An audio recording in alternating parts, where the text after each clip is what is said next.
In this tutorial, I'm going to show you how to make two color text here in Kittl.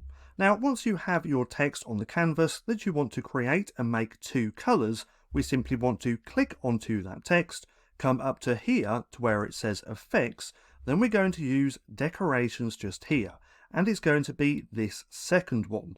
Now, if we click on there, we can see that the text has already started to change. Now, to change the color, we simply want to come to the little color icon, then we can choose the color that we want.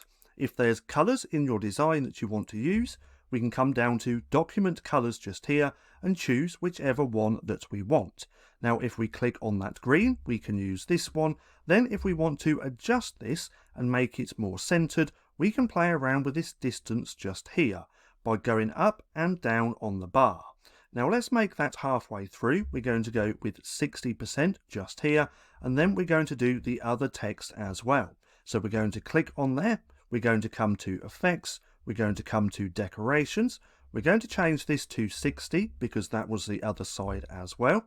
Now, as we can see, that didn't quite work, so let's just do this manually like that to round about there.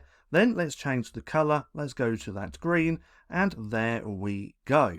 So that's just how easy it is to create two color text here in Kittl. Now, if you found this video helpful at all, then please consider giving me a like, as it really helps out the channel. And if you're not too sure what to watch next, click right here and watch this playlist.